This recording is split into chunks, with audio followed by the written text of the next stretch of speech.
ओम उमा महेश्वराय नमः। आप सभी भक्तजनों का हमारे इस YouTube चैनल शिवप्रिया भक्ति में हार्दिक स्वागत है। आज के इस वीडियो में हम सुनेंगे सोमवार पौराणिक व्रत कथा। एक गांव में वास्कल नामक गांव में बिंदुक नाम का एक ब्राह्मण रहता था।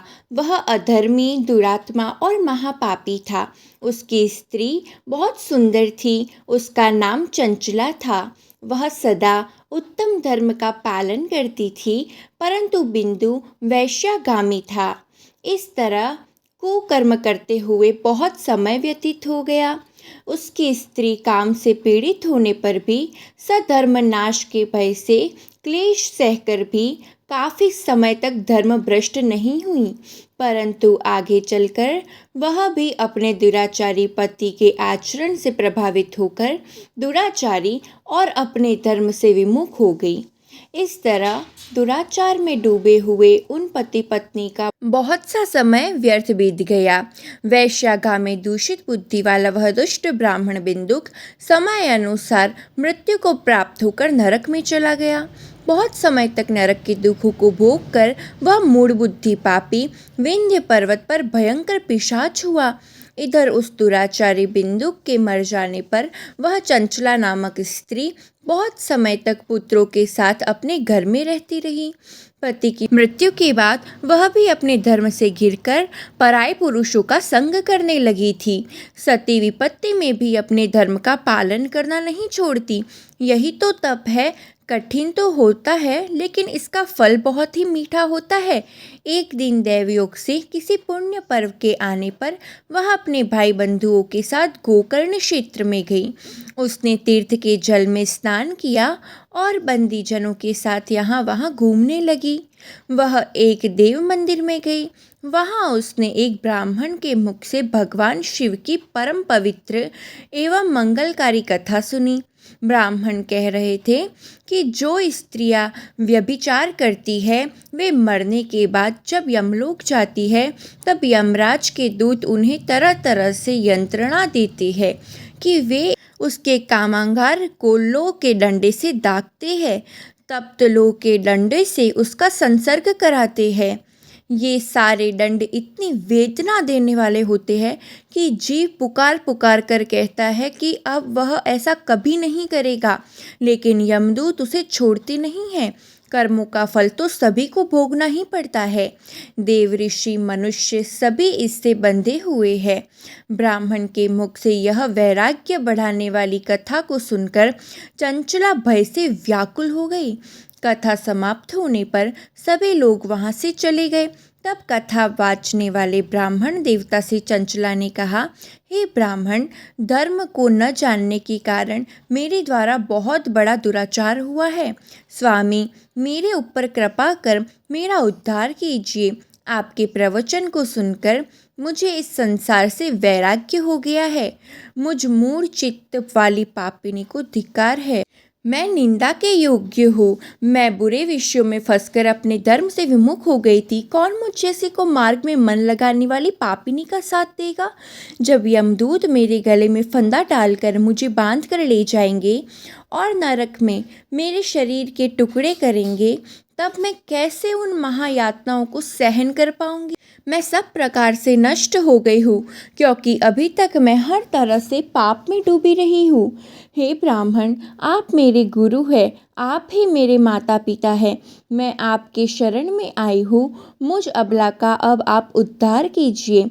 इस प्रकार विलाप करती हुई चंचला ब्राह्मण देवता के चरणों में गिर पड़ी। तब ब्राह्मण ने उसे कृपापूर्वक उठाया और इस प्रकार कहा, नारी, तुम सौभाग्यशाली हो जो भगवान शंकर की कृपा से तुमने वैराग्यपूर्ण यह कथा सुनी है और कथा को सुनकर समय से अपनी गलती का एहसास कर लिया है। तुम डरो मत और भगवान शिव की शरण में जाओ। उनकी परम कृपा से तुम्हारे सभी पाप नष्ट हो जाएंगे। मैं तुम्हें भगवान शिव की कथा सहित वह मार्ग बताऊंगा जिसके द्वारा तुम्हें सुख देने वाली उत्तम गति प्राप्त होगी। शिव कथा सुनने से तुम्हारी बुद्धि शुद्ध हो गई है और तुम्हें पश्चाताप हुआ है तथा मन में वैराग्य उत्पन्न हुआ है।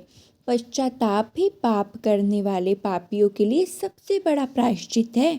जो मनुष्य अपने कुकर्म के लिए प्रायश्चित नहीं करता वह उत्तम गति प्राप्त नहीं करता, परंतु जिसे अपने कुकृत्य पर हार्दिक पश्चाताप होता है वह अवश्य ही उत्तम गति को प्राप्त करता है।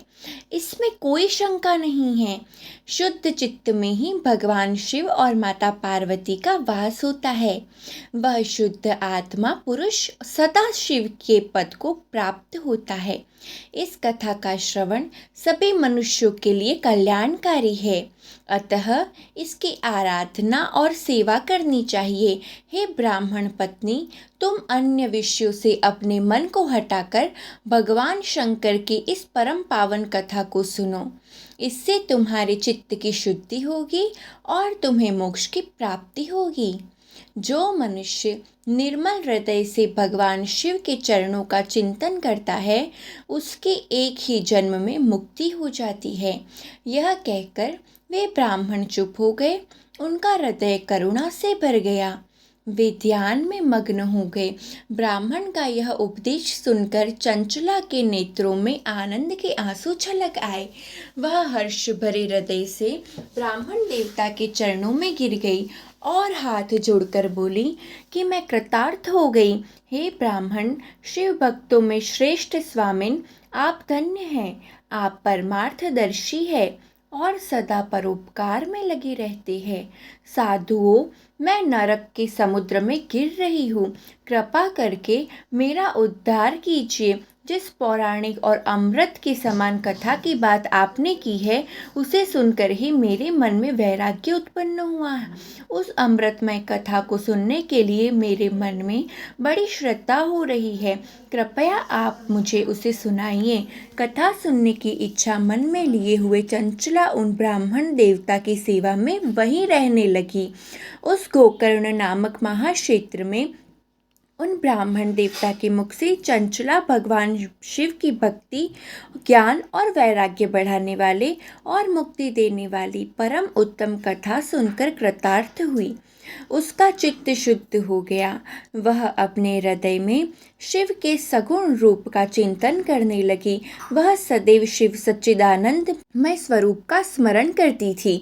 इसके बाद अपना समय पूर्ण होने पर चंचला ने बिना किसी कष्ट के अपना शरीर त्याग दिया।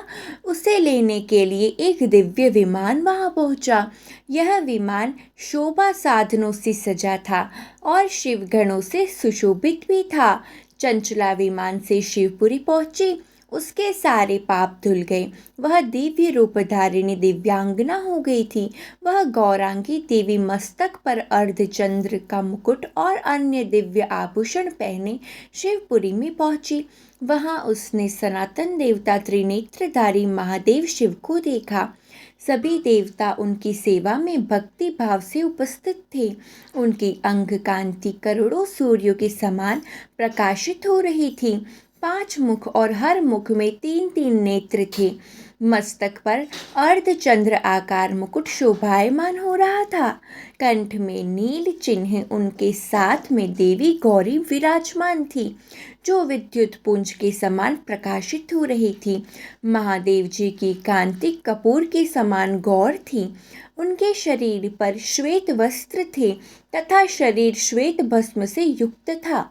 इस प्रकार भगवान शिव के परम उज्ज्वल रूप के दर्शन कर चंचला बहुत ही प्रसन्न हो गई। उसने भगवान को बारंबार प्रणाम किया और हाथ जोड़कर प्रेम, आनंद और संतोष से युक्त होकर विनीत भाव से खड़ी हो गई। उसके नेत्रों से आनंद के आंसुओं की धारा बहने लगी। भगवान शंकर और भगवती गौरी उमा ने करुणा के साथ सौम्य दृष्टि से देखकर चंचला को अपने पास बुलाया। गौरी उमा ने उसे प्रेम पूर्वक अपनी सखी बना लिया। चंचला सुखपूर्वक भगवान शिव के धाम में उमा देवी की सखी के रूप में निवास करने लगी। एक दिन चंचला आनंद में मग्न उमा देवी के पास गई और दोनों हाथ जोड़कर उनकी इस स्तुति को करने लगी। हे गिरिराज नंदिनी स्कंद माता उमा, आप सभी मनुष्यों एवं देवताओं द्वारा पूजित तथा समस्त सुखों को देने वाली है। आप शंभु प्रिया है, आप ही सगुणा और निर्गुणा हैं। हे सच्चिदानंद स्वरूपा, आप ही प्रकृति की पोषक है। हे माता, आप ही संसार की सृष्टि पालन और संहार करने वाली है। इस प्रकार सद्गति प्राप्त चंचला देवी की स्तुति कर शांत हो गई। उसकी आंखों में प्रेम के अश्रु उमड़ आए। तब शंकर प्रिया भक्त वत्सला उमा देवी ने बड़े प्रेम से चंचला को चुप कराते हुए कहा कि सखी चंचला, मैं तुम्हारी इस स्तुति से प्रसन्न हूँ। बोलो, क्या वर मांगती हो?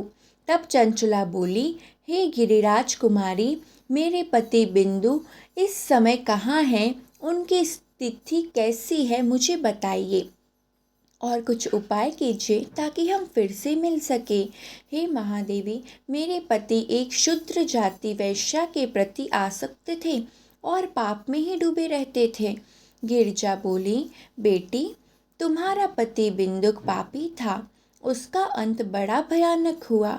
वैश्या का उपभोग करने के कारण वह मूर्ख नरक में अनेक वर्षों तक अनेक प्रकार के दुख भोग कर अब शेष पाप को भोगने के लिए विंध्य पर्वत पर पिशाच की योनि में रह रहा है और वह दुष्ट वहीं वायु पीकर रहता है और सब प्रकार के कष्ट सहता है। गौरी देवी की यह बात सुनकर चंचला अत्यंत दुखी हो गई। फिर मन को किसी तरह स्थिर करती हुई दुखी हृदय से माँ गौरी से उसने एक बार फिर पूछा, हे महादेवी, मुझ पर कृपा कीजिए और मेरे पापी पति का अब उद्धार कीजिए।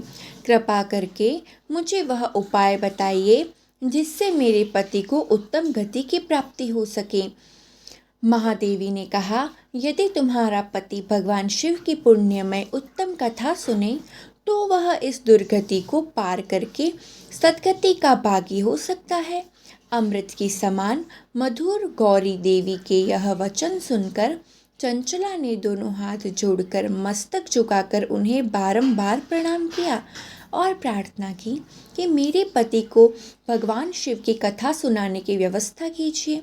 ब्राह्मण पत्नी चंचला के बार बार प्रार्थना करने पर शिव प्रिया गौरी देवी ने भगवान शिव की महिमा का गान करने वाले गंधर्वराज तुमरु को बुलाकर कहा, तुमरु, तुम्हारी भगवान शिव में प्रीति है। तुम मेरे मन की सभी बातें जानकर मेरे कार्य को सिद्ध करते हो। तुम मेरी इस सखी के साथ विंध्य पर्वत पर जाओ। वहाँ एक महाघोर और भयंकर पिशाच रहता है। पूर्व जन्म में वह पिशाच बिंदुक नामक ब्राह्मण मेरी इस सखी चंचला का पति था। वह वैश्यागामी हो गया था। वह स्नान, संध्या आदि नित्य कर्म छोड़कर अपवित्र रहने लगा। क्रोध के कारण उसकी बुद्धि भी भ्रष्ट हो गई थी। दुर्जनों से उसकी मित्रता तथा सज्जनों से द्वेष बढ़ गया था। वह अस्त्र शस्त्र से हिंसा करता, लोगों को सताता और उनके घरों में आग लगा देता था। चांडालों से दोस्ती करता और वह रोज वैश्या के पास जाता था। पत्नी को त्याग कर दुष्ट लोगों से दोस्ती कर कर उन्हीं के संपर्क में रहता था। वह मृत्यु तक दुराचार में फंसा रहा। मृत्यु के बाद उसे पापियों के भोग स्थान यमपुरी में ले गए। वहां घोर नरकों को सहकर इस समय वह विंध्य पर्वत पर पिशाच बनकर रह रहा है और पापों का फल भोग रहा है। तुम उसके सामने परम पुण्यमय पापों का नाश करने वाली भगवान शिव की दिव्य कथा का प्रवचन करो। इस कथा के सुनने से उसका हृदय सभी पापों से मुक्त होकर शुद्ध हो जाएगा और वह प्रेत योनि से मुक्त हो जाएगा। दुर्गति मुक्त होने पर उस बिंदुक नामक पिशाच को तुम विमान पर बिठाकर भगवान शिव के पास ले आना। माँ उमा का आदेश पाकर गंधर्वराज तुमरु प्रसन्नतापूर्वक अपने भाग्य की सराहना करते हुए चंचला को साथ लेकर विमान से पिशाच के निवास स्थान पर पहुंचा। वहां विशाल आकृति वाले पिशाच को देखा। उसका शरीर बहुत ही विशाल था। उसकी ठोड़ी बड़ी थी। वह कभी हंसता, कभी रोता, कभी उछलता था। महाबली तुमरू ने बिंदुक नामक पिशाच को पाशु से बांध लिया। उसके पश्चात तुमरू ने कथा बाजने के लिए स्थान तलाश कर मंडप की रचना की। शीघ्र ही इस बात का पता लोगों को चल गया कि एक पिशाच के उद्धार हेतु देवी पार्वती की आज्ञा से तुमरू भगवान शिव की कथा सुनाने विंध्य पर्वत पर आया है। उस कथा को सुनने के लोभ से बहुत से देवर्षि वहां पहुंच गए। सभी को आदर पूर्वक स्थान दिया गया। पिशाच बिंदुक को पासों में बांधकर आसन पर बिठाया गया और तब तुमरू ने परम उत्तम भगवान शिव की अमृत कथा का गान शुरू किया, जिससे सभी श्रोता कृतार्थ हो गए। परम पुण्यमय कथा को सुनकर पिशाच सभी पापों से मुक्त हो गया और उसने पिशाच शरीर का त्याग कर दिया। शीघ्र ही उसका रूप दिव्यमय हो गया। उसका शरीर गौर वर्ण का हो गया।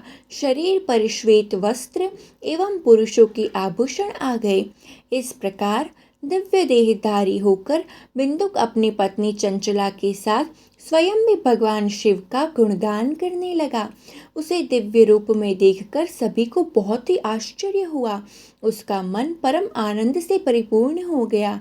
सभी भगवान महेश्वर के अद्भुत चरित्र को सुनकर कृतार्थ होकर उनका यशोगान करते हुए अपने अपने धाम को चले गए। बिंदुक अपनी पत्नी चंचला के साथ विमान में बैठकर शिवपुरी की ओर चल दिया। महेश्वर के गुणों का गान करता हुआ बिंदुक अपनी पत्नी चंचला और तुमरू के साथ शीघ्र ही शिवधाम पहुंच गया।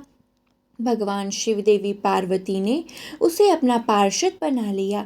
दोनों पति पत्नी सुखपूर्वक भगवान महेश्वर एवं देवी उमा के श्री चरणों में अविचल निवास पाकर धन्य धन्य हो गए। बोलिए उमा महेश्वर भगवान की जय। आइए अब हम सुनते हैं सोमवार के व्रत में सुनी जाने वाली एक दूसरी व्रत कथा। पौराणिक कथाओं के अनुसार एक साहूकार था। वह भगवान शिव का अनन्य भक्त था। उसके पास धन दौलत और किसी भी चीज़ की कोई कमी नहीं थी। तब भी वह बहुत उदास रहा करता था, क्योंकि उसकी कोई संतान नहीं थी और संतान प्राप्ति की कामना के लिए वह रोज़ भगवान शिव के मंदिर में जाकर दीपक जलाता था।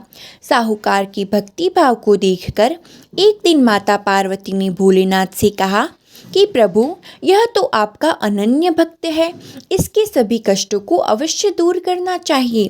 शिव जी बोले कि हे देवी, इस साहूकार की कोई संतान नहीं है, यही इसके दुख का कारण है। माता पार्वती ने कहा, हे ईश्वर, कृपा करके इसे पुत्र का वरदान दीजिए। तब भोलेनाथ ने कहा कि हे पार्वती, इस साहूकार के भाग्य में संतान का तो योग ही नहीं है। अगर इसे पुत्र प्राप्ति का वरदान मिल भी गया तो वह केवल 12 वर्ष तक ही जीवित रहेगा। इसके बाद माता पार्वती नहीं मानी और बोली, प्रभु, आपको इस साहूकार को पुत्र का वरदान तो देना ही होगा, वरना भक्त क्यों आपकी सेवा पूजा करेंगे। माता के बार बार कहने से भोलेनाथ ने साहूकार को पुत्र का वरदान दिया, लेकिन यह भी कहा कि ये पुत्र केवल 12 वर्ष तक ही जीवित रहेगा। साहूकार ये सब बातें सुन रहा था। ये सुनने के बाद वह पहले की तरह ही भोलेनाथ की पूजा अर्चना करता रहा। वरदान के प्रभाव से 9वें महीने में साहूकार को पुत्र रत्न की प्राप्ति हुई। परिवार में बहुत खुशियां मनाई गई, लेकिन साहूकार पहले की तरह ही उदास रहा और पुत्र की कम आयु का जिक्र उसने किसी से भी नहीं किया। जब पुत्र 11 वर्ष का हुआ तो एक दिन साहूकार की पत्नी ने पुत्र के विवाह के लिए कहा। तब साहूकार ने कहा कि पुत्र अभी पढ़ने के लिए काशी जी जाएगा। इसके बाद उसने पुत्र की मामा को बुलाया और कहा कि इसे पढ़ने के लिए काशी ले जाओ और रास्ते में जहाँ भी रुकना वहाँ यज्ञ और ब्राह्मणों को भोजन कराते हुए आगे बढ़ना। वे दोनों इसी तरह करते हुए जा रहे थे कि रास्ते में एक राजकुमारी का विवाह हो रहा था। जिससे राजकुमारी का विवाह होना था वह एक आँख से काना था उसके पिता ने जब अति सुंदर साहूकार की बेटी को देखा तो उसने सोचा कि क्यों न इसे ही दुल्हा बनाकर शादी के सारे कार्य संपन्न करा लिए जाए। इसके लिए राजा ने मामा को बहुत सारा धन दिया। तब मामा बालक को दुल्हा बनाने के लिए मान गया। इसके बाद साहूकार का बेटा दुल्हा बना और जब विवाह संपन्न हो गया तब जाने से पहले बालक ने राजकुमारी की चुनरी पर लिखा कि तेरा विवाह मेरे साथ हुआ है, लेकिन जिस राजकुमार के साथ तुम्हें भेजेंगे वह एक आंख से काना है। इसके बाद वह अपने मामा के साथ काशी के लिए चला गया।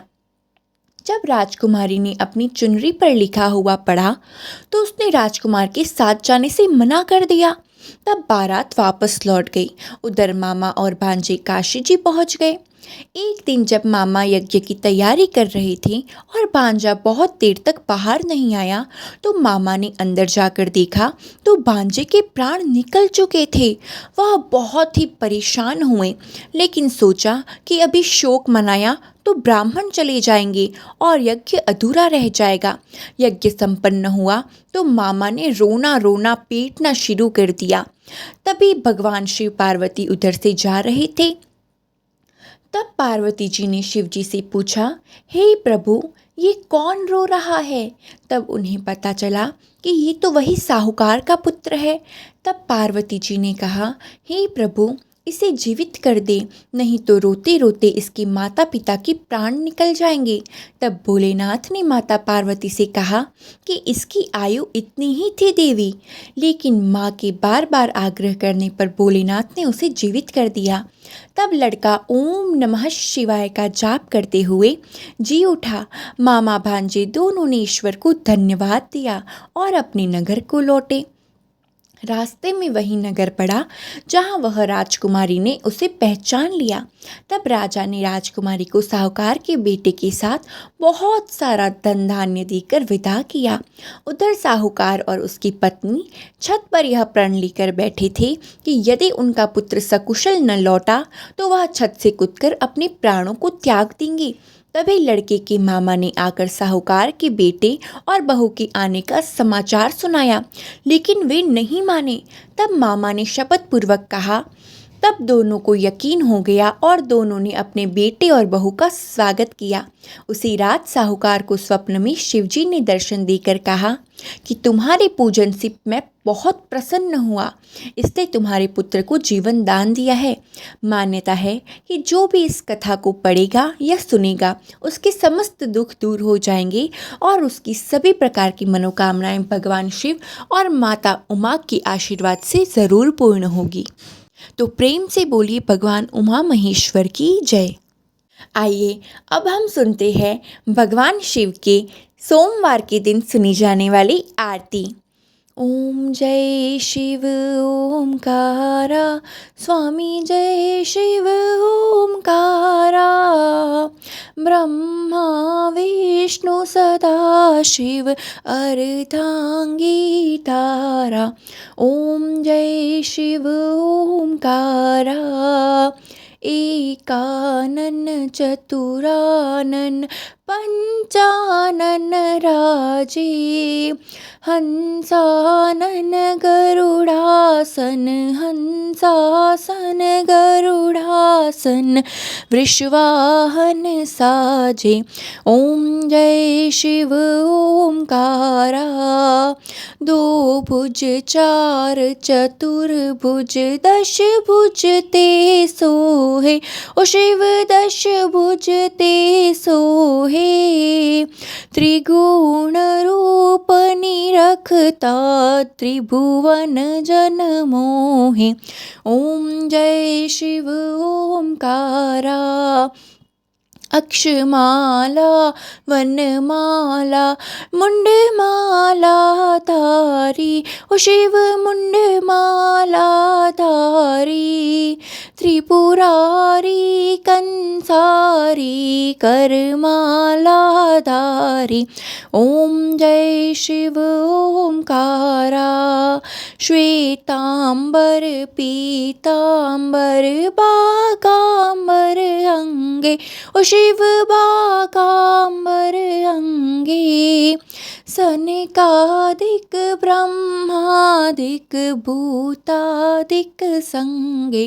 ओम जय शिव ओमकारा, करके मध्य कमंडल चक्र त्रिशूल धरता, ओ शिव चक्र त्रिशूल धरता, जग करता जग भरता जग संहार करता।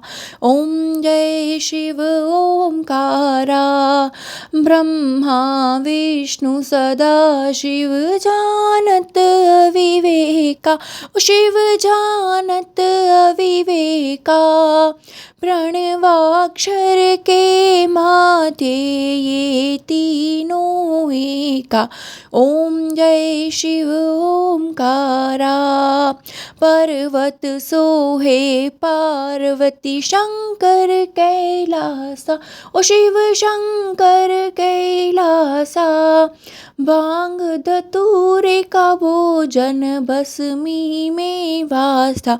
ओम जय शिव ओमकारा, जटा में गंगा बहत है गल मुंडन माला, ओ शिव गल मुंडन माला, शेष नाग लिपटावत ओढ़त मृग छाला। ओम जय शिव ओमकारा, काशी में विराजे विश्वनाथ नंदी ब्रह्मचारी, ओ शिव नंदी ब्रह्मचारी, नित उठ दर्शन पावत महिमा अति भारी।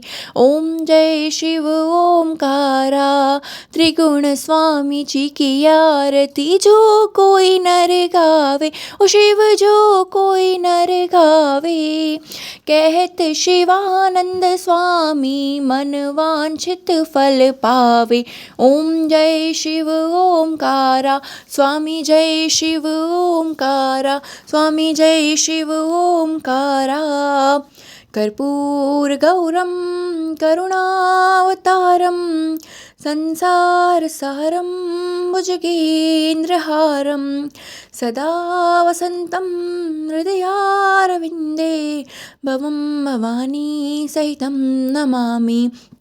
मंगलम भगवान शंभु मंगलम वृषभध्वज, मंगलम पार्वतीनाथो मंगलाय तनोहरि, सर्वमंगल मांगल्ये शिवे सर्वार्थ साधिके, शरण्ये त्र्यंबके गौरी नारायणी नमोस्तुते, नारायणी नमोस्तुते। नमः पार्वती पति पते हर हर महादेव हर। शिवम करोति कल्याणम। तो ये थी आज के वीडियो की संपूर्ण जानकारी। अगर वीडियो अच्छी लगी हो तो वीडियो को लाइक शेयर एंड हमारे चैनल को सब्सक्राइब ज़रूर कीजिएगा। जय श्री महाकाल।